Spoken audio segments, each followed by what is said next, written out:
Conversor AC/DC monofásico controlado con carga resistiva.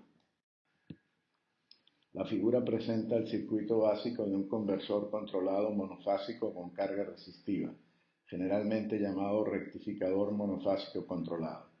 La válvula de paso está formada por un tiristor y el circuito de disparo es por lo tanto imprescindible para que el conversor controlado opere.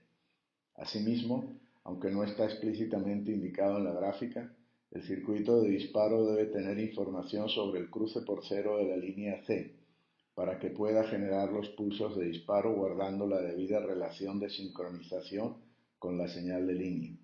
Tampoco está indicado explícitamente la conexión con el circuito de control que determina el valor de tensión de salida deseado y en función de este valor informa al circuito de disparo el valor del retardo de disparo requerido. La figura presenta las formas de onda ideales en el rectificador monofásico controlado con carga resistiva.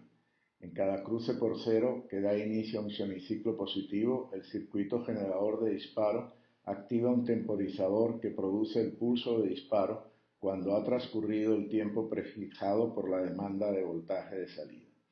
Para normalizar la ecuación de control y hacerla independiente de la frecuencia, el tiempo de retardo se expresa indirectamente en base al ángulo de retardo de encendido equivalente, normalmente designado por la letra griega alfa.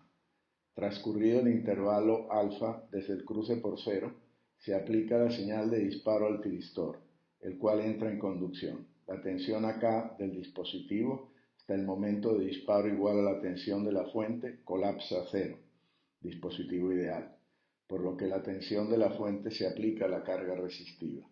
Al entrar en conducción el tiristor y quedar aplicada la tensión de línea a la resistencia, empieza a circular corriente por el circuito fuente-tiristor, encendido, resistencia de carga.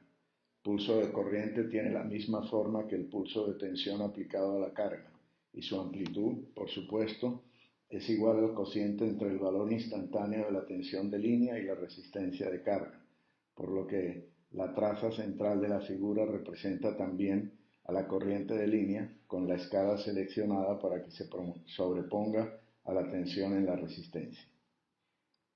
Cuando se alcanza el punto de cruce por cero con el que termina el semiciclo positivo, la tensión entre los terminales del tiristor se hace cero, al igual que la tensión aplicada a la carga.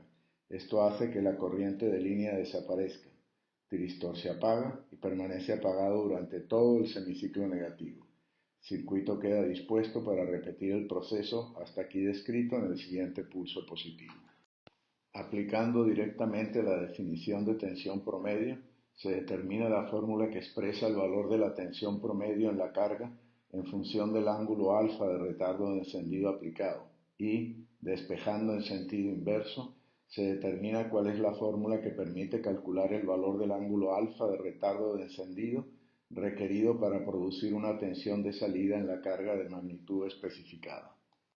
De la misma manera, aplicando la definición general de valor RMS, se define la fórmula que expresa el valor RMS de la tensión aplicada a la carga en función del ángulo alfa de retardo de encendido. Pero si se desea conocer el valor del ángulo alfa de retardo de encendido requerido para producir un valor especificado de tensión RMS en la carga, volvemos a encontrarnos con una ecuación trascendente que debe ser resuelta en forma aproximada por métodos numéricos. Las definiciones de potencia promedio en la carga y corriente RMS en el sistema se pueden aplicar sin problemas para calcular los valores correspondientes. El correspondiente ejercicio de cierre del punto.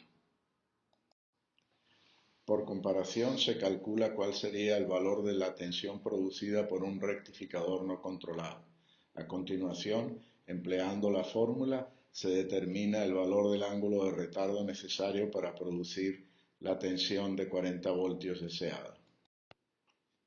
Se calcula el correspondiente valor de la tensión RMS y, por último, se calcula la potencia entregada a la carga y el factor de potencia que presenta el sistema a la fuente de alimentación.